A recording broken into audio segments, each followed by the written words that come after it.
Bonjour à tous. Aujourd'hui, je vous présente un champagne, l'une des dernières découvertes de la winery. Je suis en présence de William Saxby, le propriétaire des Champagnes Moutardier. Nous allons partager avec vous ce petit moment de dégustation et vous présenter un peu plus convenablement cette propriété. Alors, en 3 mots, les Champagnes Moutardier sont situés dans le village de Lebreuil, dans la vallée du Surmalin, situé entre Château-Thierry et puis Épernay. Cette région a très belle réputation concernant les pinots meuniers. William, je te propose de présenter ta propriété et de nous expliquer vraiment quelles sont les caractéristiques de ce cépage pinot meunier. Eh bien, donc c'est une maison familiale. Monsieur Moutardier, c'était mon grand-père, Jean Moutardier. Sur l'exploitation, nous cultivons 18 hectares. Sur ces 18 hectares, nous avons 14 hectares en pinot meunier, 2 hectares en chardonnay et 2 hectares en pinot noir. Donc le pinot meunier sur notre exploitation est vraiment le cépage principal et roi.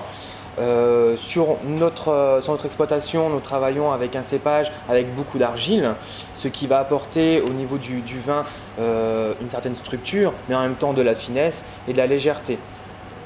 Donc nos champagnes se retrouvent principalement sur notre village, Lebreuil, et un petit village à côté qui est à 2 km. Donc en ce qui concerne nos cuvées, elles sont donc principalement élaborées de pinot meunier. En ce qui concerne la cuvée Carte d'Or, nous avons 85% de pinot meunier et 15% de chardonnay. Alors cette cuvée est donc l'entrée de gamme de la maison. Alors 85% de pinot meunier, pourquoi? Parce qu'on va avoir du fruit, de la rondeur et de la complexité, tout en étant sur un champagne rond et souple.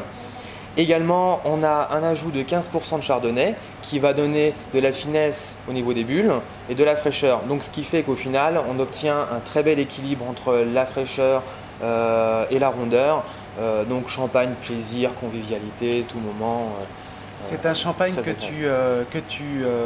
on pourrait en profiter plus pour l'apéritif et dans le cadre d'un accord mets et vins, est-ce que tu as une petite idée? Alors on peut donc bien sûr le boire pour un apéritif. Pour un repas, on peut l'associer avec tout ce qui est viande blanche, sauce crème, champignons, des choses comme ça. Il y a quand même du corps, de la rondeur, donc c'est un champagne qui va avec pas mal de mets. Peux-tu nous parler des arômes, des caractéristiques gustatives un petit peu de ce vin? Bien sûr.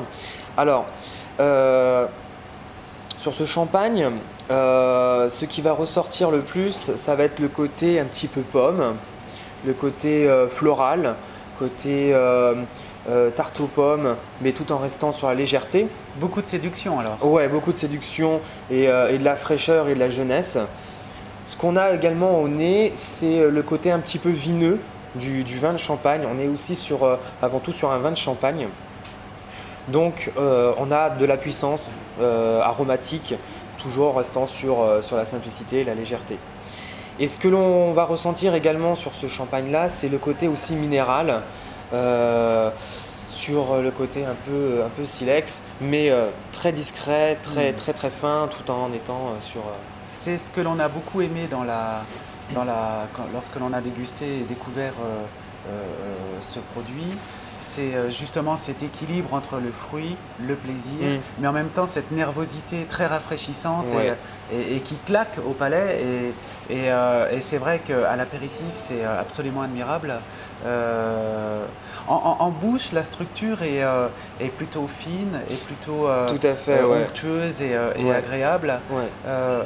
C'est toujours pénible d'avoir des champagnes un peu verts, un peu amers. Là, vraiment, tout est délicat, tout est bien mené à maturité.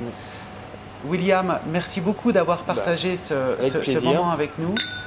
Je te souhaite une excellente dégustation. Merci beaucoup, de même.